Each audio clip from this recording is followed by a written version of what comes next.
There is some films that people love, right? Which is cheap, mediocre. It's like your fast food, right? It's like your fast food. It's like McDonald's, but people love it, right? And then you have your Michelin-Star food, which is expensive, quality, very thoughtful. They put a lot of work into it. That's what I'm trying to achieve. You're going for that. And I'm going for that. I would say obsession beats talent. When I came to this country, I didn't know I'll be doing films, man. Really? What was the impetus for? I wanted to be a penetration. Whoa. I love kids. Penetration? Yeah, he wanted to penetrate. What did you want to penetrate? A pediatrician. Oh, sorry, man. Hard of hearing. But maybe penetrate on the side. Oh, my God. Everyone's got their hobbies, you know?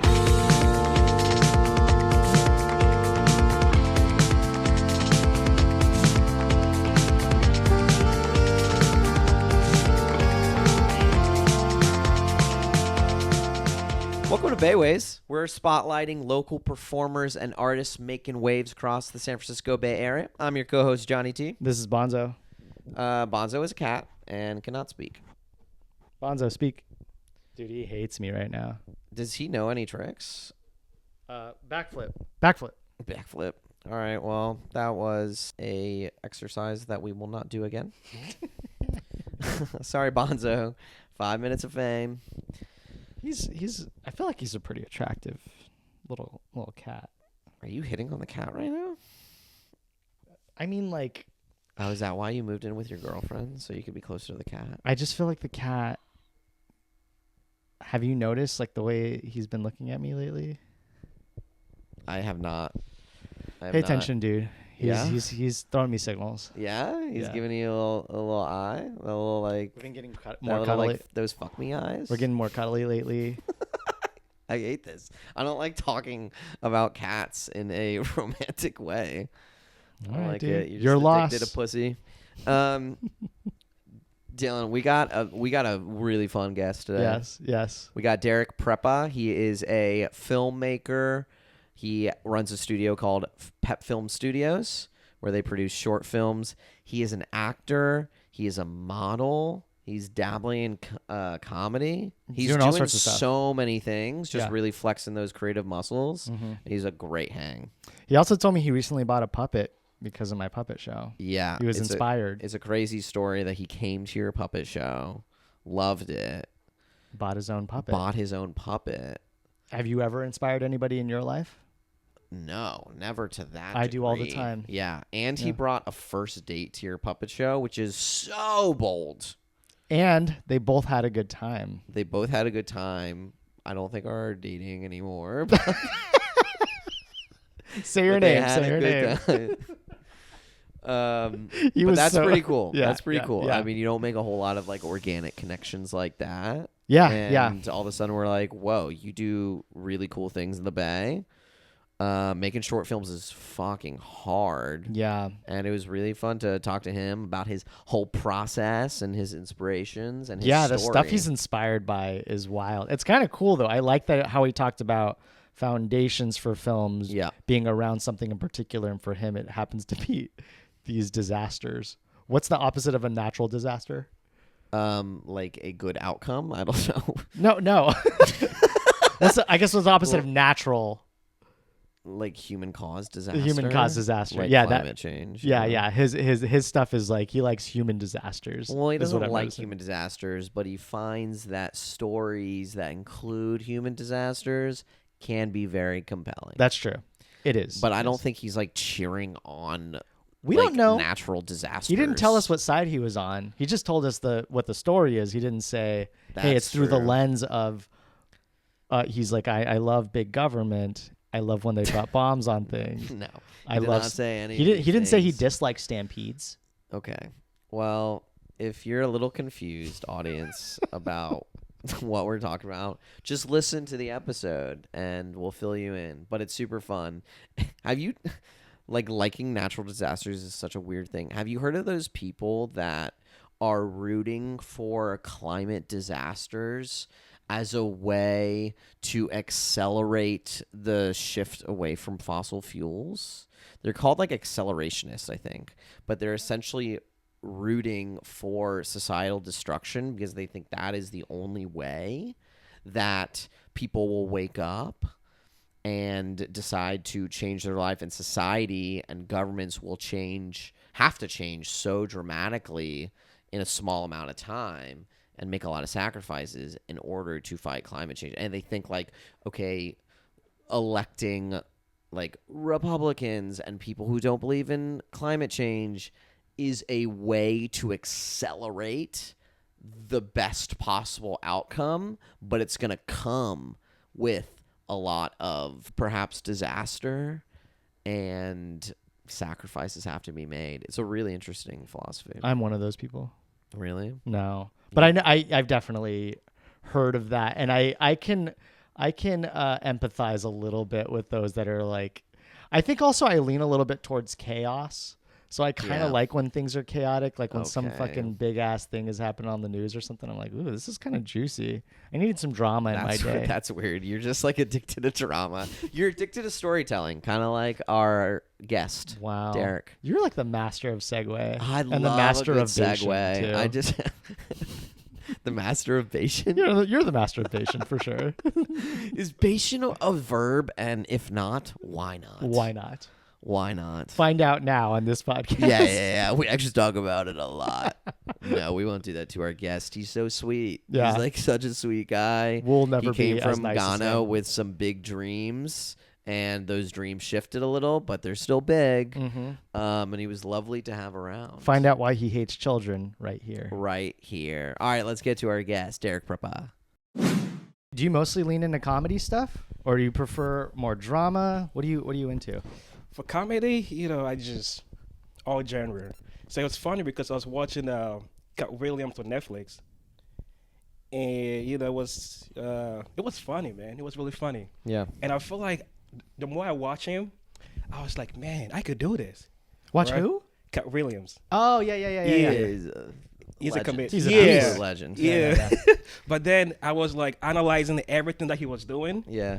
And I was like, man, I feel like he really turned the uncomfortable words into something funny, because like the average person will not say certain things. Yeah. But he can say it. And when he says it, it's funny and people could relate. Yeah. And that's what he was doing the whole time, talking about clitoris and pussy. Yeah. I'm like, no average person will feel comfortable just saying those things. Yeah. Right? We love talking about it. That's actually most of what the podcast is going to be. So you're saying he's like, as far as comedy is concerned, he's more of an inspiration for you. Yeah. Just watching him and just, analyzing everything that he says and, just watching the crowd reaction. I was like, man, this guy really turned something that is uncomfortable into something that, people can just laugh about it. Yeah. Yeah. It is interesting with comedians because a good comedian will be able to write and recite jokes, right. Set up, punch, etc. Right. But a great comedian is legitimately funny. Yeah. Because they have the inflection to their voice, right? Or they'll have that observational humor that's like everyone kind of can feel, but like no one's actually put into words, right? Right. And that will elevate them a little bit more. And Katt Williams, just the way that he speaks, is like so funny, and his delivery is like so perfect and practiced for years and years and years. Did you guys watch him get roasted on? So Kevin Hart. Yep. Roasted Kevin Hart. Did you watch it? Yeah. I saw him roast Kevin Hart. Did he also get roasted? Well, they notoriously don't like each other, right? Yes. So he jumps onto stage and everybody. Kevin Hart was like, "There's no way he's gonna come." I guess he kind of knew that he was invited. Yeah. He ended up coming. Kevin Hart didn't know like who was gonna be there. Oh, really? Even though he produced. His roast. But it's also a bit of like a birthday party too, right? It's just like who's gonna show up, that kind of thing. And I think there was some surprises left for him. At least that's my understanding of it. And so when Katt Williams came out, I think everybody was really stoked to see him. Yeah, it was crazy though. The way like he was just, he was just speaking, like just telling what most people think about Kevin Hart. Yeah. How he's an industry plant and how he's a sellout. But it was so like funny the way he was doing it, and and then the whole George Floyd joke and the aftermath that he didn't say something, and now people are like, oh, Katt was right. He's a sellout. It's like, I don't know. He had a George Floyd joke. Oh, dude, it was that was a wild roast. It was amazing. It was amazing. And then when Kevin Hart came back, he's like, because after Katt Williams finished his set, Kevin Hart kind of like, he's like, dude, like, let's put this behind us, water under the bridge, blah, blah, blah. And then like 30 minutes later, he's like, I was fucking lying straight to that guy's face. He's like, that's how you know I'm a good actor. That's so funny. And then he also, he did this joke about Katt Williams he's like, did you guys watch him get choked out by a 12-year-old kid? And I was like, this is not real. And I looked it up. There's lots of footage of him getting choked out by this child. Yeah. He got into a physical altercation a few years ago. Yeah. Oh my God. I think it was like a fundraiser thing, but then him and this kid weren't getting along. It was like at a school or something. Him and this kid weren't getting along. Did you see this Not getting video? along with a child? That a kid. I've heard about it, but I haven't actually seen it. But the way you're describing it, like, I can imagine, just getting hit by a kid. I mean, maybe he sees a kid and he thinks that's an adult, and he's like, yeah, I can take that. He's like, some this of these is okay. kids are big kids. Yeah, you he's know? bigger kids. I work at a damn. school, and some of them are like 6 foot something. Yeah. And they're must make you feel massive, awful. and it makes me feel Huge. awful. You're Man. what, 4'10"? 4'10". Yeah. Huge. I don't know what they He's eat. tiny I don't too. know what is Yeah. in the water, the food, but these kids are big, man. Yeah. The kid choking him out was bigger than he was. It's not like it was Gold. small kid. Yeah, gold. it was bigger than. I don't think he was 12. He was probably like 14, 15 or something. But Love it. let's be honest. We'd all get our asses beat by 15-year-olds right now.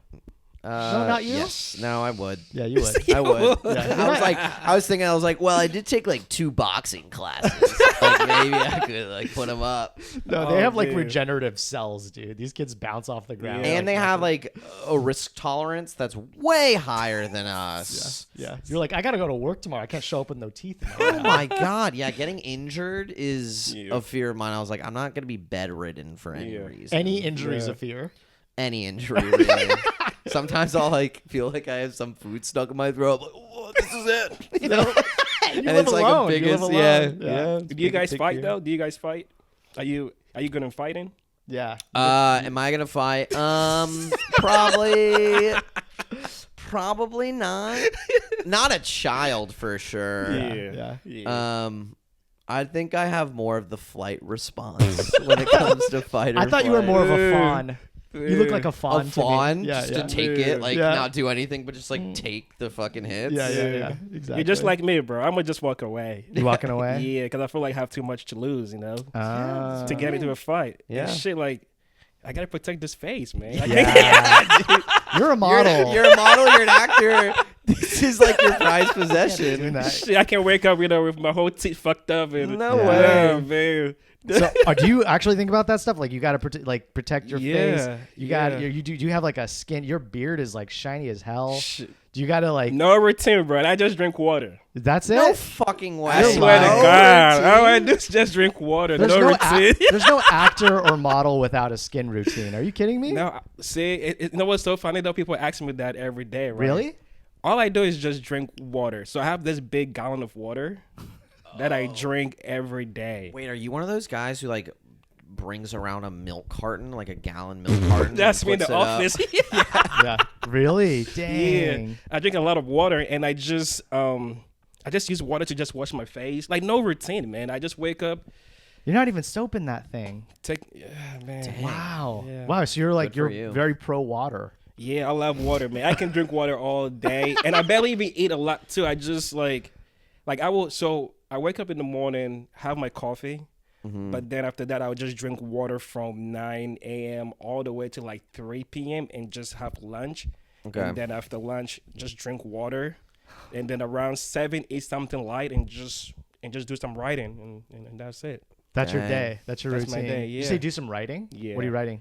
Oh man, it's hard to be a creator and like a director, man, because Yeah. like you have your 9 to 5 job, and Yeah. after work you have to come back home and put in the extra hours into your craft, man. That shit is not easy. No, it's I'll not. be tired, bro. Are you double crossing? Like, are you at work like writing when people aren't looking? Sometimes because like I do have the idea, and that should be like hunting me. I got to write it down. Yeah.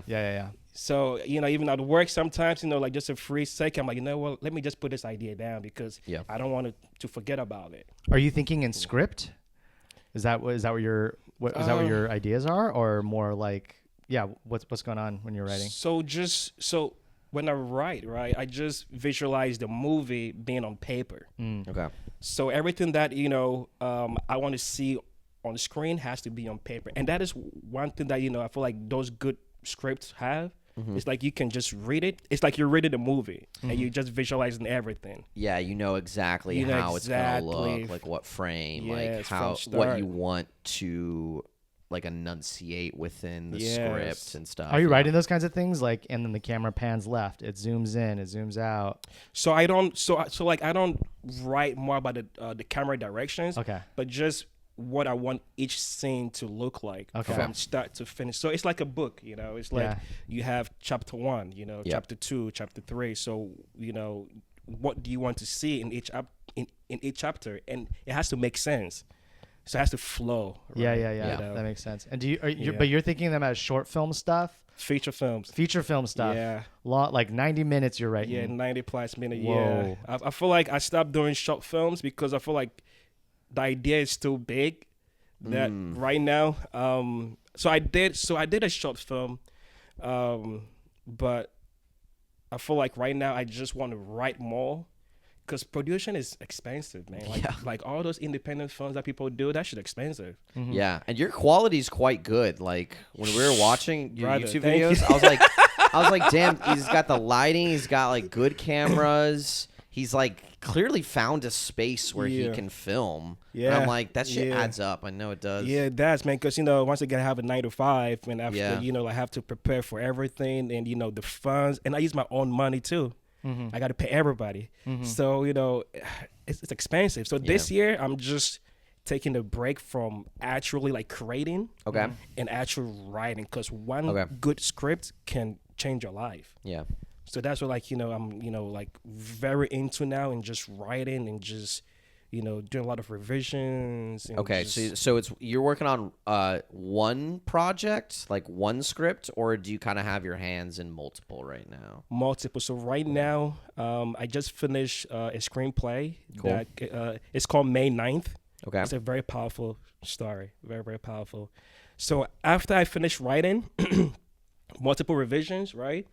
And then there's this website called the Blacklist that you can submit, and they will have Hollywood, screen readers read it and actually give you like feedback and and rate like your screenplay. Oh, whoa, right? Okay. So it's like when I put it over there, if you do get an 8 out of 10, they shoot like an email blast, like all this studio, like executive about your screenplay, right? Yeah, get picked up, right? So, but it's very hard to get an 8. They're very straight as fuck, man, like so straight, right? My first time submitting one of my stories, I had a 5 out of 10. I was like, oh shit, somebody rated, gave me a whole bunch of feedback, right? Yeah. And then I kept changing the story, which is good, because it takes a lot of revision, for this screenplay to be perfect, right? Right. So, the goal is to just keep writing, keep submitting, to film festivals. Yeah. And I feel like my goal right now is to write a good story, submit it to Blacklist, get an 8, submit it to like screenplays festivals, maybe win some, finalists, and then build like a resume. So now you have this story. This is what people are talking about. Now I have some leverage to, send it to like all these big studios that, hey, people actually love the story and they want to see it come to life. Cool. And I feel like, that is something that I want to do. Yeah. Shit, I didn't go to film school, bro. I just you're just an aspiring filmmaker. Brother, man, I just, it is what it is, man. And I feel like the future is bright. Yeah, that's awesome, dude. I love the that kind of aspiring story. Like I feel like everyone has those ideas and dreams, and there's only so many people that have like the vision and the stamina and the dedication to go after it. So that's true, man. I feel like people don't realize how powerful the brain is, because for you to like like dream about something and just write it down and just execute it, it's like creation, I mean, that's how God created us, Creation stuff. Yeah. Do you prefer the writing process then, as opposed to directing and acting? Do you have like a a kind of a preferred like mode of this artistic expression? I like the writing part because Okay. I like the whole creating of the story. You know? Cool. So pretty much I would say I love the storytelling, because it is very powerful just to, imagine something and just how you want it to be and, have it structured properly from A to Z so it'll make sense, no loophole, no easy plot twist, something very like, very real and, like perfection, right? And I feel like I kind of have it in the category as, okay, so there is some films that people love, right? Which is cheap, mediocre. It's like your fast food, right? It's like your fast food. It's like McDonald's. Like everybody's cheap. You can just grab it, eat. But people love it, right? Mm-hmm. And then you have your Michelin-Star food, which is expensive, which is like very, very expensive. Quality, very thoughtful. They put a lot of work into it. That's what I'm trying to achieve. You're going for that. I'm going for that. Okay. That's like, right now I don't want to like, shoot any project right now or like do anything right now because I'm trying to write something that high quality that need a lot of money. So yeah. What are you writing about? So what's exciting talk about May 9th. May 9th. So it's a very so my two inspiration come from Ryan Coogler and Jordan Peele, right? Awesome. Yeah. Because Ryan has a way of telling stories. Before, when I'm writing stories, the foundation is not as solid. But with Ryan, he has a very strong foundation, right? So for instance, the movie Sinners, the main foundation is the blue genre, the blue music, right?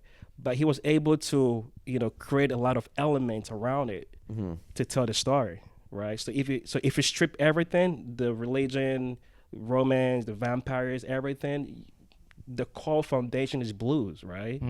So and with Jordan Peele, he turns beautiful things into scary, something beautiful into something uncomfortable, right? So imagine adding this to mindset to create something special. Yeah. So May 9th, the foundation of May 9th is about a stadium disaster back at home in Ghana because I'm from Ghana. Cool. Okay. So May 2001, there was a stadium disaster. About 160 people died due to stampede. Due to a stampede. Yes. What kind of stampede? Yeah, like exactly. people? No one even know about this story, right? Dude, of course people. It's not wildebeest coming in. I don't know. I've not been there. Migration through Ghana. Were you guys a part of the Great Migration? So it was a stadium event. You're funny.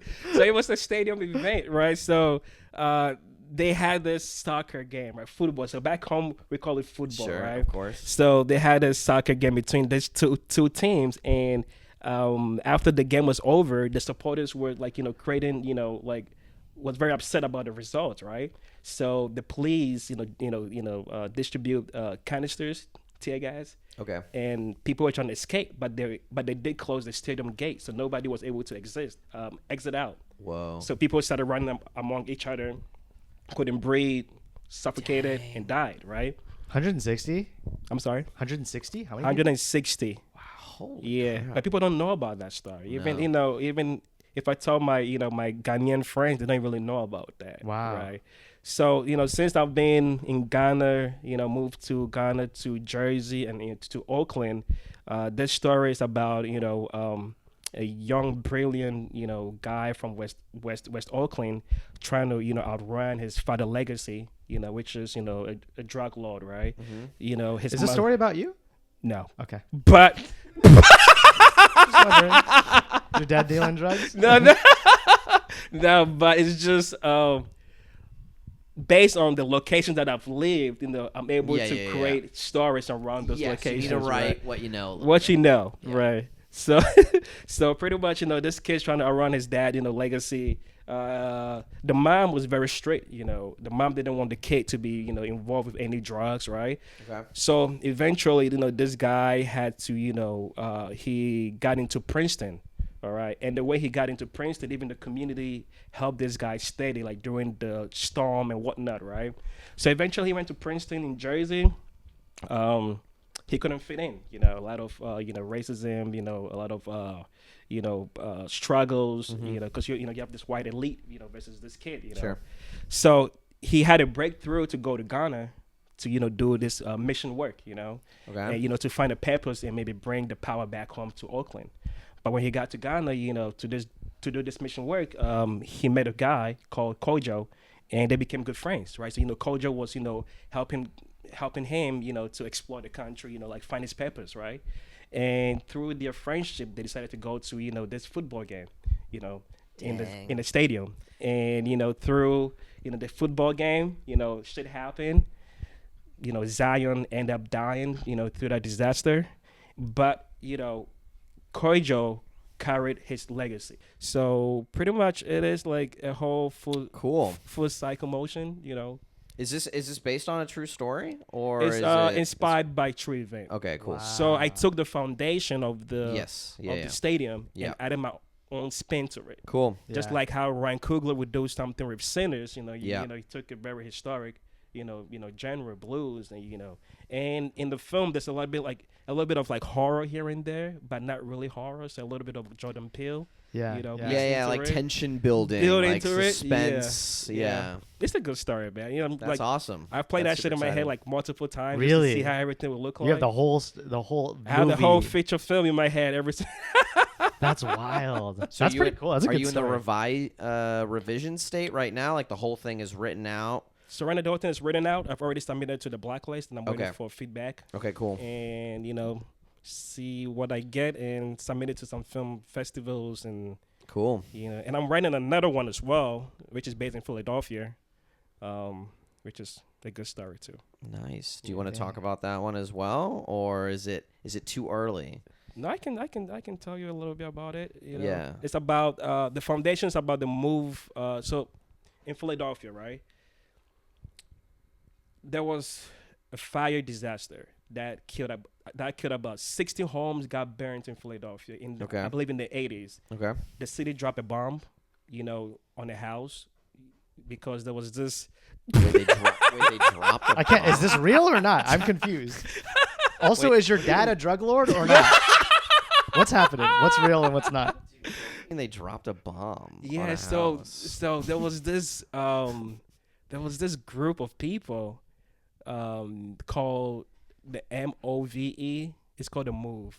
So like they were like Okay. I believe they were like activists and stuff like that, but they were causing a lot of disturbance in Philadelphia, Okay. a lot of nuisance. So the city was trying to tell them to stop. Neighbors were complaining. They couldn't find ways to get them out of the house to stop the nuisance. So they just drop a bomb on the house, and the bomb ended up spreading. And They Okay, so the activists dropped a bomb. no, the city of Philadelphia No, the dropped state a of bomb. Philadelphia dropped a bomb on the activists because they were a They nuisance. dropped a bomb. This really happened in the 80s? It's a whole. That's what I'm saying. That's how I feel like That's why you want to tell these stories. That's how I want to tell the story, Yeah. right? Dude, you're dropping a bomb on. They dropped a on bomb. us, dude. Yeah. Yeah. Fucking Okay. mind So blown. you know of this story, and you're like, I want to use this as the foundation of it. So wanna you use it like as the foundation. disasters. You like death. I like something like historic that nobody talks about. Yeah. Great. Yeah, I yeah, love yeah. it. You want this reaction. You want? Yeah, Yeah. it's like Yeah. what the hell that's happened? Yes, how, yeah, like, yeah, yeah. like how you're so confused. Like how the hell did the city drop a bomb? But like the way the story is, it's not based on just that. It is, the story is around it. Yeah. Yeah. And Yeah. then Yeah. we get into that part. Like what the fuck? Like why did they just drop a bomb? And, Yeah. Yeah, but it's like historical fiction It's- inspired. yeah, by, inspired, So you can yes. build characters around around it, this yes, event. yes. Wow, that and Yeah. I don't know if it's like that for Chernobyl, but I think that's one of the best shows I've ever seen in my Yeah. life. Yeah, But like yeah. inside personal stories within Yeah. a greater disaster. I think Yeah. that makes Yeah. for really good storytelling. Yeah, that's Yeah. compelling. It's Yeah. very. That's why I feel like with thank God I kind of like learn about Ryan, because I've heard about Ryan, but through Black Panther or whatnot until I got to Oakland, right? Mhm. And then after watching Sinners, I was like, wait, I could do this, And then I went back and saw Fruitville. I was like, oh shit, like to that. Yeah, I'm like, so I see how this good. guy does his, his process, right? Yeah. I'm like, I could do this because like I really know how to like tell story, do all the whole the emotion part, like the whole plot twist and everything. But I feel like my story was, if you watch my story, it's good, but it's like I want it to be way better. I want it to be those Michelin. Yes. Yeah. So do you try to tell stories in your modeling? How'd you get into modeling? Yeah, you're kind of you're all over the place. Yeah, you're all over the place. I think a creative mind has to like be doing things. Thank you. Yeah, I saw your picture. Your picture was posted. You had a giant picture posted in Oakland of you. Yeah. What, like on a billboard? Something? So it was an SF. It was they had our picture of this big like storefront and right in SF, just to promote this restaurant. Okay, cool. But yeah, how do I got so? how do you? Did somebody come up and just go, that? "Dude, you're hot. We need your photo." Yeah. Is that how models start? Be like, you want to be on a big billboard? Yeah. Why you say? Was it a casting couch? Can I take some photos? Can I take some photos, man? Yeah. So so how I got into the whole agency thing with because when I was in San Jose, I took acting classes. Okay, cool. Because I broke up with my girlfriend during that time, so I didn't have no friends. So I joined acting class just to build a community. Fun. And then you got an OnlyFans. No? Not the OnlyFans. No? All right. No OnlyFans. I thought I saw you on No. It was somebody else. It was somebody else. He looked like you. Yeah. You funny. No OnlyFans, man. But through that, so before I didn't even know how to like memorize like sentences because it was so hard for me to like memorize things, right? But the more I started doing it, I was able to like memorize, a page now to 2 pages to like 30 pages, right? Yeah. Was this a language barrier thing at all for you? No. Okay. So when I came here, I was already speaking English, but not really good English. I feel like Americans were talking too fast. But eventually, I was able to, especially adapt. East Coast, they talk fast. They talk over there. fast, man. Yeah. It's crazy. Yeah. That's why you came out to the West Coast. You're like, they're a little more chill. Everybody's high all the time. They talk slow. Yeah. It's fun. I like California though. Yeah, I do. So the reason why I even got to the agency was to like try and like do more acting gig and hopefully get to the next level because it's hard to like get like gigs if you don't have an agency because these big studios they have those casting directors that send stuff to these agencies and the agencies pass it on to the cast member the actors and stuff. So I did submit my headshot and whatnot and they called me, had a quick interview, and I signed to my agency, and so far I've had like a few gigs with them, but I feel like I really like the writing and the whole storytelling. Mm-hmm. So eventually, like I want to like not do acting full time, but just do the writing and the directing full time. Mm-hmm. And that's separate from the modeling stuff. Yeah, so like my agency represent me for acting, anything to do with like photo shoots and stuff like that. Okay, I see. But like right now, I don't have any agency for my writing. So like I know like there is agencies that represent people who write, who could push the story to like other studios and stuff. Yeah, that makes sense. Yeah, it's kind of it sounds like a more difficult process, and there's like not a whole there's so many modeling or small like commercial acting jobs, but like script writing it's just like a smaller pool of like people, especially for like feature length stuff.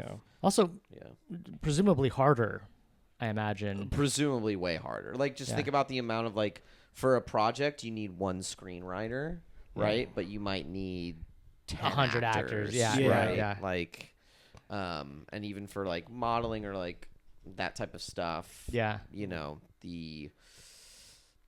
like you don't even need a writer in some cases, right? Like you might need a copy editor for the ad or commercial or whatever it is, but do you feel like when you've done modeling it's like it's come naturally, you kind of know it like like where to look and how to be in your body, or is it more like whatever the director tells me, I just do whatever they say? For like acting, right? Yeah. Or modeling, or either. So with those, we just go with the direction of what the director told us to do. Sure. But for acting, I usually like rehearse by myself, watch some YouTube videos, and also like my notes from my acting class back in the days. Yeah, that's good. You're actually reviewing that stuff. Yeah. Because it really the eyes tells a lot of stories. The eyes, if you watch most actors, they don't really blink on the screen. Oh really? Yeah, just watch it. Oh my god! I didn't even notice. Really? Yeah. They don't blink. They don't blink. Yeah, just watch it, and because if you blink a lot, it's very distractive. Yeah, right? It is. Damn, I've definitely seen rapid blinkers, and Yeah. that I'm always super distracted by that. Yeah, it's just the eyes. Your eyes have to Whoa. locked in, and even when they get very upset, they have their eyes wide open, but they have rehearsed and practiced so long, like it comes naturally. Whoa. Dude, you know what I've noticed? You haven't blinked a single time. Yeah. Why aren't you blinking? Why aren't you blinking? Your eyes are getting so red. Please blink, Yeah. Bro, dude. you're funny. Please. That's crazy. I once watched a video. I think it was Nerd Writer. He's a God, I love YouTuber. Nerd Writer. Yeah. Nerd Writer 1. Yeah. He's amazing. But he did a whole video about Ian McKellen. And the whole entire video was about what Ian McKellen does with his eyes. Yeah. And I think it was entitled like Ian McKellen acts with his eyes. Yeah. And everyone was like, this is so profound and insightful, and like Yeah. no one was thinking about it, but he was looking at Ian McKellen's eyes, like the way he'll like blink in a long way. Yeah. Are you sure it or, was Ian like, McKellen? turn. Yeah, it was Gandalf. Okay. Yeah, it was Gandalf. Because he did a very similar one about Hannibal. What's his name? Hannibal Buress. Nope. Hannibal Lecter, the guy that plays. Oh, in Hannibal the original Lecter one. is a character, In the not an original one. actor. Yeah, fuck you. Yeah, I can't remember. you. Anthony Hopkins. Hopkins. Yeah, so he's just rehashing his YouTube videos. I guess so. I'm almost positive he did one with Anthony Hopkins, and I was like, That's "This is not a true creator. He's incredible. I feel He's like our incredible. He's algorithms are incredible. pretty lined up. Yeah, they're very lined Yeah. up. We're big YouTube heads. Yeah. Yeah. No, it's cool, man. Yeah. Yeah. But like acting with one's eyes. Yeah. So you're sitting at So work important. practicing. You're supposed to be like managing Yeah. an apartment building, but you're like not blinking. I'm not blinking. Yeah. Just, like, You know really what's so just, funny? I did a short show about apartment living. Okay. So you have the tenants, that Okay. are crazy, and then you have the leasing staff and the manager, dealing with all this chaos. Wait, you wrote a show, or you? Yeah, I already shot it. I shot the first That's loud. episode. I'm gonna turn that off. Yeah. Why did that start? Dylan's TV just started to play ads, which is not fair to any consumer. Not fair to our guests. How dare you, Amazon Prime? Amazon Prime. No, it's good. Man, they fast. Those Prime? Yeah. Yeah. Oh, Yeah. are you trying to get a gig with Amazon? A little commercial gig? Shout out to Amazon. Yeah. You're like, Amazon, I love your services. Yeah. Hire me. Man, you love that corporate life. Shit, man. So you wrote, or you were acting in apartment, or you shot? I already shot. Yeah. So I already shot it, but for like, once again, shot by our own self, self production. But I want to like actually write it into an actual screenplay. Okay. As a pilot. Cool. Nice. And use it to shop around and see what people Nice. say about it. I feel like, because most filmmakers like me, like upcoming, like yes, we do write script, but you have to translate into the language of Hollywood. Yeah. And It's that's gotta what be. most people don't know about. It's gotta Yeah. be different than how it was like originally done. Is that Yeah, what you're saying? because if I write something right now, I can I know what I'm writing, right? I can just shoot a film right now. Right? Yeah. Mhm. Yeah. But if I want to, let it become professional for those executives to read, you have to use certain languages, Mhm. to translate into the actual professional screenplay. Yeah. Yeah. And people go to school for that, and you have to study a lot to actually do those things. And Yeah. yeah, And you were also like behind camera yeah. filming. Do you like that aspect of Yeah, I do. filmmaking? Yeah. I do. I like to be behind the camera, watch the performances and the emotions and stuff like that. Because because it's low budget, right? There is people who are, assigned to certain things, but shit, I do it all. I wear like 20 hats, Yeah. You're directing, you're producing, set design, let's move this here, you guys should wear this outfit, it's a lot, but it really, it really helps you perfect your craft, totally to the next level. Yeah. Each little thing. And just like learning how to have an eye for that stuff. Yes. Like we've learned plenty while doing this. Yes. It's like, oh, that last video had a fucking vacuum cleaner in the corner of the frame. I think we should add it back. And you might not notice that as the average consumer, Yes. but we see that. And it's like, how do we, this lamp right here, okay? It's not in frame. Now it's in frame. This was like above me in the last video. Oh, snap. And so we're like, we got to move this. But it's like those little things, man. It trains your eye, yes, right, to improve the next time. And I think that all adds up. And the only way to train and build that muscle is just to produce more and more. Produce right? more. Yep. Produce more. The more you do it, I always say obsession beats talent, because shit, I wasn't talented. When I came to this country, I didn't know I'll be doing films, man. Really? What was the impetus for? I wanted to be a pediatrician.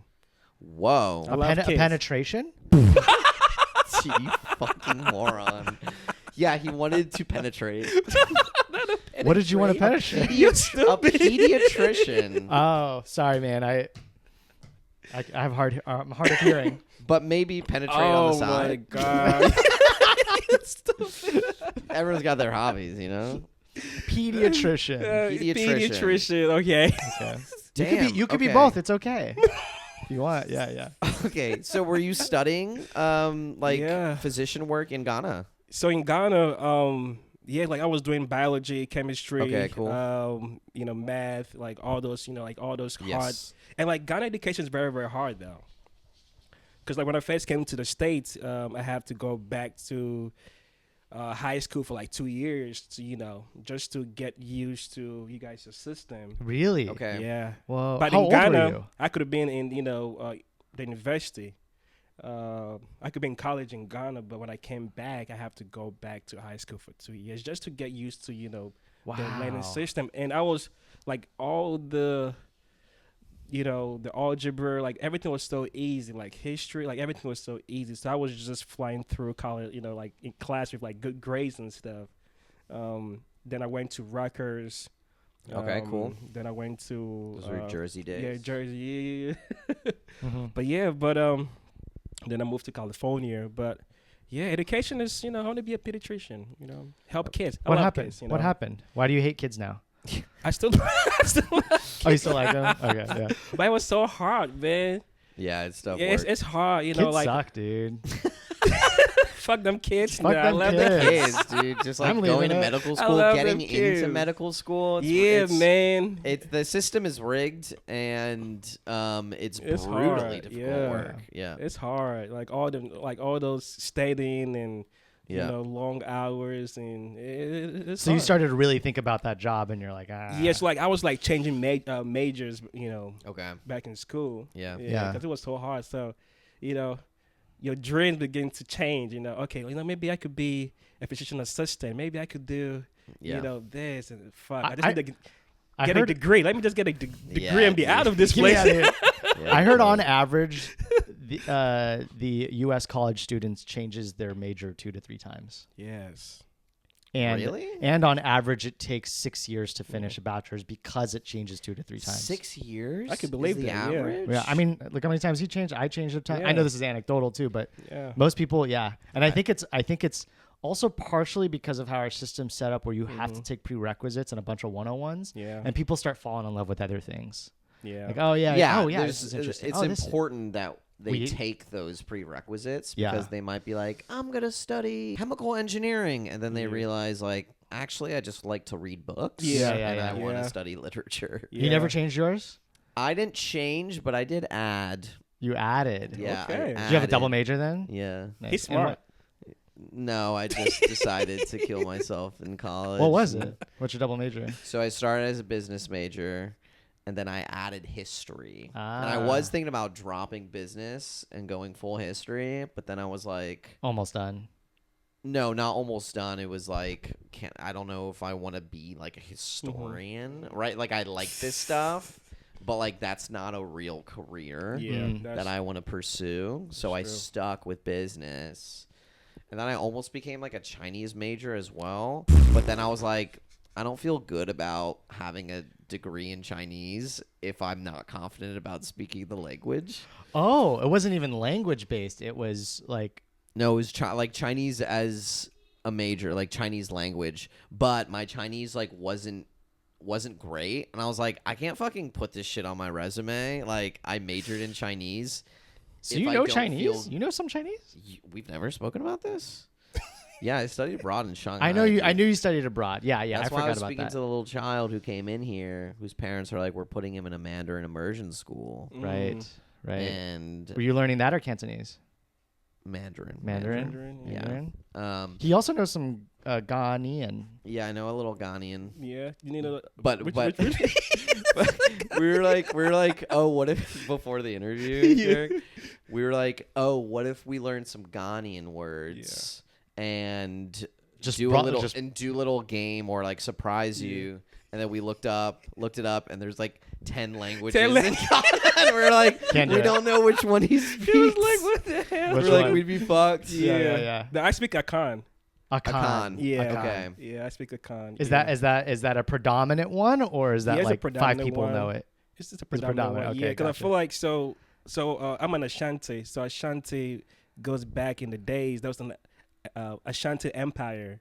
Yeah. Okay. Yeah, back in the days, really big empire. But they still have the Akan up to now. They haven't. There's an Ashanti really? king. There's an Ashanti king. It's Ashanti King. Yeah. What in Ghana? Plus, we have a president. Oh, Okay. is it more of a like kind of just a ceremonial position? Figurehead. No, it is. Like, does he have power? He has power. Yeah. Whoa. Yeah. He has gold and Power Dang. and gold. Yeah. That's all you need sometimes. So you're related to him? I wish, man. I won't be here.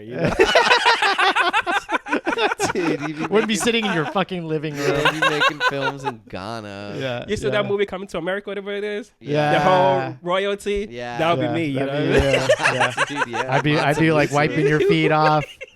Yes. Royal Highness. Yes. I see. But there's some great history, in Ghana. Yeah. That I feel like it's beautiful, man. You guys should check it out. Can I ask why you made your way out here? Yeah. So you know what's funny? We did win the lottery. For real? Yeah. Who's we? Me and my family. Whoa. You won with the lottery to immigrate? Yes. Okay. So we did want it. So about imagine thousands of people applying for this thing, and really, and we got selected. Whoa. So I came to this country straight with U.S. Permanent resident. Like I had a green card. Wow. I didn't have those student visa or Yeah. Yeah. So we came here straight, green card, permanent resident. Dang. Wow. So we got lucky. So God's always on my side. That's why my car got stolen. I'm still laughing because Yeah. Just recently. better days are coming. That's the worst lottery though. Getting your car stolen. Yeah. Not fun. For context, Derek, right before we started filming, was telling us about how his car got stolen. Yes. Yeah. On this past weekend. Yep. And Oakland's a great place. Okay, these things happen. It's not a good reflection of the city. It just I love happens. Oakland, man. I do. People tell me to go to LA all the time. I'm like, really? Yeah. I'm like, I do love Oakland because I feel like LA is great. They have the infrastructure and whatnot, but it's too saturated. If I'm a director and I'm looking for something unique, I won't pick from those saturation. Yeah, I am curious because you probably have a lot more exposure and connections. Yeah. But what does like the Bay Area acting and short film scene look like? Yeah. Like from what you've met and other people kind of doing similar things as you. So the Bay has great talents, man. A lot of talented people here. You have people that are, up here, who have, made it. But there are people that are still upcoming. Yeah. But I feel like the people over here do not want to connect the people here. Okay. You know, Okay. it's like. Because the people at the top of the food chain, yeah, don't want the to Ryan connect. Coogler, I mean, they're in Hollywood probably, right? Yeah. Like they're busy and Yeah. probably like living in L.A. Yeah. Or are you talking about like top of the food chain in the Bay? I mean, if you're from the Bay and you are over here, as the director, whatever it is, and there are people that are here, if I'm in your shoes over here, I'll build like a foundation or something that will sponsor, give money to all these upcoming film directors in Oakland at least, because the money is the problem, the funds is the problem. Yeah. Right? So how do you get funds? You can check online, you can Google here and there, but there is no clear answer to that. You know, and people who have already made it to this point, they don't want to tell you how they like. They will tell you stuff, right? Sure. They're not gonna give you the exact secret. They just throw a little advice, a little bit of advice here and there, which is cool. I'm like, I know this advice. Like, tell me something that I don't know about. Yeah. Like, how do you get this amount of money to do this? Not just networking. Like, who are your connects? Real practical advice. Thank you. Yeah. That's hard. Yeah, buddy of mine, he's been doing more college talks recently. He's worked in the film industry forever as a location scout. Okay, cool. And he talks about how he's really appreciating being able to reflect on all the work he's been doing for the last 15 years to like up and comers who are like, he's like talking at like community colleges or just like 101s at a 4-year or something. Yeah. And he's like, the kids, they just want to know like the real, like, what is it actually like? How do I actually get into it? And he's like, it's a grind. He's like, you're just grinding all. It is kind of hard because you don't want to like crush people's dreams. Yeah. And you want to lift them up. But sometimes the hard stuff to hear is like the most helpful, but also like the most abrasive. It's tough because it's a creative industry. Yeah. And everybody wants to be a creative, and also all these other things need to happen in a film. Yeah. And so you got it. Somebody's got to run lights. Somebody's got to run the cables. Somebody's got to run. Yeah. Yeah. Creative work is hard. It's hard. But we got to stick together. We got to stick together, man. You know, if you know something, just let us know. What's your secret? What's your secret? Ryan Coogler, come down. We have him next week. He'll be sitting right there. That would be dope. Yeah. To me, just got to keep on dreaming, keep on working hard, and just grind. Yeah. And if I make it, I'll tell people my secret. This is what I did. Yeah. And shit, we all need to be at the top. Mm-hmm. I feel like people are scared, though. I feel like most people who are up here are very scared of people over here. Oh, replacing them? Yes, because you never know, man. Because, imagine, it's 1 billion and something people in the world, right? Everybody has unique talents, right? Imagine if the gate was open for everybody. Mm-hmm. There will be some people who could surpass a lot of all these great filmmakers, but they don't have no access. Yeah. Just think about it that way. I do think about that sometimes, especially for like as YouTubers. Yeah. And it's like there's like a lot of chatter about that stuff right now because some YouTubers are like 20 years old now, and now they have box office films. Yes, that are like a lot of it horror recently for some reason, with like specifically like more comedic. It is cool to see this pipeline of like YouTubers to the film feature film directors, and like the guy who did Backrooms was like making content, but it wasn't exactly like film worthy stuff. Yeah, it was more like a traditional YouTube video. Really interesting material, but I think it's also about having a following. Right, like if you're a YouTuber, all of a sudden like how to like market your own content. Right, get it out to the public, but also you're flexing all those muscles that we just talked about. Right, knowing how to frame an angle for a shot, right? About lighting, about getting the hooks that people need to keep watching and being entertained, and like all these things add up. And then like the access piece, might be connections, but it might just be like your own fan base that like gives you enough support so that you can like take a huge risk and like jump into something like that. It's cool. I absolutely love like this new YouTube pipeline. Yeah. Right. Even Markiplier made a film last couple year, months ago. Right. Iron Lung. Yeah, Iron Lung. Yeah. And like his fans really liked it apparently. Yeah. And it's like there's not that many examples of that in the past, but the more and more like you see it, the more it's going to be like, okay, these Hollywood agencies or big time film studios are going to be looking for talent in a wider pool, right? To see like what's the next big thing. Yeah. I love it. Me too. I love it. Gives us stuff. hope. Gives us hope. Yeah, it sounds like your story, the stories you're trying to tell, sound like very like thrilling, but also heartwarming. Like very, like connected to like the reality of like relationships and also disasters. And do you have a like preferred genre in terms of like? Or are these all storytelling? Because on your YouTube, you've got comedy, you've got dramedy, you've got thrillers, you've got like romance. You kind of like touched upon a lot of different genres. I'm guessing that's more just to kind of like learn how to do it and stuff like that. But do you have a preferred genre?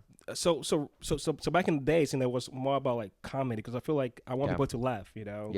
Want people to laugh, have a great time. Word on the street. No, Bird on the Street told me that you might also be like working on a comedy show or getting something started. Is that true? Bird on the Street. Little birdie. A little birdie. A little birdie. Little birdie on the street. Bird on the street. Is that true? Are you getting involved in comedy production stuff? Or very soon. Very nice. Very soon. Okay, you're busy. Yeah, you're very busy. soon. Okay, very soon. You're cool. funny. It's a little birdie on the street. Dylan's making up new phrases. It'll get me big somehow. I'm just trying out a bunch of different ways to get big. Yeah. That's true. But so comedy, make people laugh. Yeah. But I feel like right now with my, since I've upgraded, since I've really learned a lot, I'm trying to, do more storytelling that is very emotional. Okay. Have more impact on people, and just tell a story that people don't know about. Cool. That exists and stuff. Yeah. Mm-hmm. Cool. Mm-hmm. That's awesome. We should do a movie about your life story. My life story is not that interesting. I'd have to make up a lot of stuff.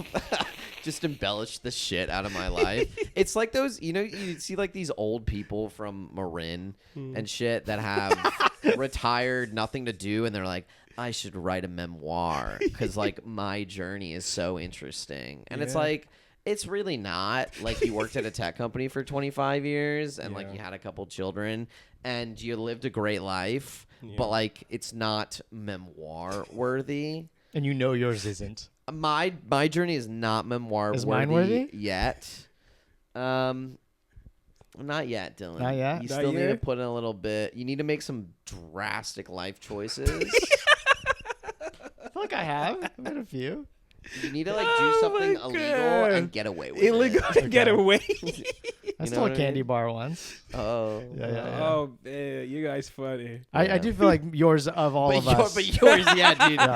You can't you come from Ghana, new country, won the lottery. How often do you go back? Is your family still in Ghana, East Coast? Yes, I do. Yeah. Yes, my family's in the East Coast right now, but I have a bigger family though. Yeah. Okay. Back in Ghana. Okay. Yeah. I've been back. I went back in 2020 during the pandemic. And that was the last time? Yes, last time. But I plan to go next year though. It's expensive, man. Just the flight. I don't know why it's so expensive. It's more expensive to go to Ghana than to go to Europe. It doesn't make no sense. They don't want us to go back home. Dang. Shout out fucking British Airways or whatever you're saying. Yeah. That shit is crazy. I still don't know why. I mean, probably not a high demand for it. Yeah. They try to keep us squeeze. Yeah. Do you miss it? Do you miss Ghana? Sometimes I do. Yeah. I wasn't rich, man, I remember back in the days, me and my grandmom and, we had like one one bedroom apartment and about 10 people living in that apartment. Wow. And then we sleep on the floor. We're still happy. Wake up in the morning, just go to school and stuff like that. And everything's fine. Yeah, it's all good. That's why it makes you appreciate life more, because you feel so humble. Like every little thing doesn't need a big reaction. You just it's very refreshing to be around you, because you're such like an optimistic, hopeful guy. Not and him. I feel like The opposite. and I feel like a lot in the Bay, you sometimes meet like people that are extremely pessimistic, jaded, jaded about like the smallest thing, addicted to national news that makes them really upset. And it's nice to hear someone like is going after their dream, right? Yeah, like everything's good. Very excited about the next couple days. Everything's okay. What's it like being around? Even if your car got fucking stolen a couple days ago, you'd be in a deep well of depression right now if your car got stolen. Yes, because the car that I'm driving right now is currently my friend's. Not even yours. Yeah. And if that got stolen, I do not know how I would talk to them. I don't even know how they just got married. I'm like, hey, your wedding gift is like your car's gone. That'd suck. It's gone. But man, I said, everything happened for a reason, man. You never know. Shit, I could be driving and got into a big accident. Maybe the car's not there for a reason. You just keep pushing. Man. I'll never have that positivity. It's kind of gross, honestly. I'm not a fan. I think you need to move. I think you need to like go to a different country. I need to like appreciate things more. So you can appreciate things. I do, man. Yeah. That's why, I also love to run, because when I'm running, I'm free. My mind is free for the first 2 hours. Yeah, so you're like doing marathons and stuff. Yeah, I love to do it. Do you raw dog it? Like no music? Like just run? Music, my brother. Music. I can't. Okay. That should be hard to run with no music. Yeah. Oh, yeah, man. some people do it. They're like, I'm going to run a marathon and just fucking run. And I'm like, how much do you hate yourself? Yeah, that's a lot. Yeah, no music is crazy, though. Yeah. Do you see people do it? No. Nah, not really. Because I feel like, you need the music to, relax you and just, keep your mind sharp and, your breathing and everything paced properly. Yeah. Yeah. You can listen to our next podcast episode the next time you run. Right. Just listen to yourself. Okay. All right. We're going to do a improvise this or that. Oh, snap. Meaning you just need to choose one or the other. It's like lightning round. All right. You ready? Yeah. It's I already got one. All right. Ready? Okay. Katt Williams or Ryan Coogler? I got to pick one? Yeah. Yeah. You got to pick one. And improvise?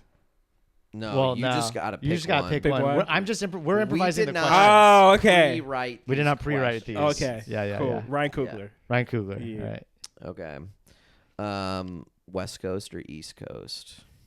West Coast. Thank God you said that, because we're a Bay Area podcast. That's true. Bomb dropped on a house or stampede of soccer players? They're both worse, though, man. If anything, though, I think I can survive a stampede. It's survival. It's all about you couldn't survive a bomb. I cannot survive a bomb. Right. Yeah. Jesus Christ, Dylan. Should I just go with another disaster? Yeah, make question? it dark. Yeah.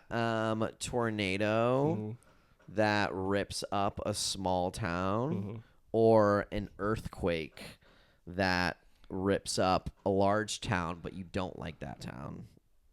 That's a very convoluted question. But I'll be in the town, right? Yeah, you'll be in the town. I would take a tornado. I hate earthquakes, man. Yeah, I hate it. Good thing you moved out here. Place. Moving here, every day, bro. Like, that's my nightmare. I'm like, oh my God, do you like wake up like feeling a fake earthquake or anything like that? Phantom earthquake. Some people do. I feel phantom earthquakes. Yeah. You're like, oh shit, is that an earthquake? Yeah, it's like, man. Nope, I was just having tremors again. I'm paranoid, man. Yeah. I don't know. It's What's the natural disaster in Ghana? Like, are there like nothing, bro? Nothing. Is there like flooding? Like, if it's flooding, like a probably type of stuff? No, see, natural disaster, nothing. Okay. Flooding, maybe rains. Okay. There is no the gardens are not clean properly. But like natural disasters, though, since I've been in Ghana, nothing. Okay. Yeah. All right. Acting or modeling? Acting. Acting. Yeah. Okay. Acting. Running a marathon Yeah. or running to catch your car that was stolen. A marathon. Oh, wow, you really didn't want like a that marathon. car. Yeah, cause like, You're like, cause "Forget like, it." cause like, you know, running to catch a car. That means like I have to like put on my full speed. You know, Dude, you are yeah. absolutely whipping it. Yeah. Yeah, and like, but you know, with marathon, you know, I go on my own pace, listen to the music, just be free from life and everything. Okay, Don't that sounds think about better. nothing. Yeah. What's it called when like your muscles seize up, and it kind of Like a Charlie horse?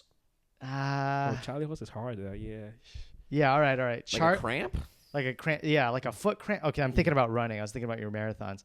A foot cramp, or like a calf cramp, okay, foot cramp, or nipple chafing. And do you get that? Do you get that when you run? No. You don't? No. Dang. But if I was supposed to pick one, I'll pick the foot cramp. The foot cramp? Yeah. Yeah. You're a fan of your nipples. You don't want those. I know people wear pasties and stuff. Yeah, and dude, Yeah. people bleed. they bleed. Yeah, it gets bad, man. Yeah. Yeah, don't fuck with that. Is at that point, it's like just take off your shirt. Seriously. Do you know what I mean? And then you're just running with like bloody nipples. Oh, The that's whole true. Once world it has starts to see that. bleed, and then yeah, The whole world. then cross the then finish you line. don't want to take off your shirt. You cross the Oh, finish line like man. this. With your nipples. Bloody. And you're just bleeding. Front page. They're like, can we get a different winner? Yeah, like, yeah. we don't want to publish this because this man looks Oh like. man. Yeah. Crop them from here up. Oh, you guys funny. You guys funny. I don't know if I have another question. That's okay, you don't have to. No more questions. Yeah, yeah, That's That the was- end of our lightning That was lightning round. That was lightning Oh, round. okay. Do you have lightning round for us? We can answer some of your questions. Damn, I wasn't prepared. Yeah, that's a lot We weren't to put either. on. Yeah, we weren't Yeah. either. To be honest. We could probably wrap it up. Okay. But Derrick, you've been tremendous. Where can people find you? Whether it's YouTube or Instagram, any shout outs that you want to make, and we'll put it within the links on the videos. Yeah, like Yes. plugs to Yeah. any like projects or Thank whatever. Yeah, so you can find me on Instagram at Pep Film Studios. Big shout out to my Pep Film family because it's a group of 20 of us who does Whoa, films. So that's awesome. Pep PEP. PEP. Nice. Yeah. And shout out to the Pep Film family. 20 of us, we do make movies, and they believe in my vision, and we've been rocking strong together, and I know we're gonna make a big breakthrough very soon. And yeah, you can YouTube Pep Film Studios. Cool. Yeah, and just keep dreaming big, yo. Yeah. Love it. Nice. Love Thanks so it. much for coming. Thanks so Thank much, you, Derrick. guys. Really appreciate it.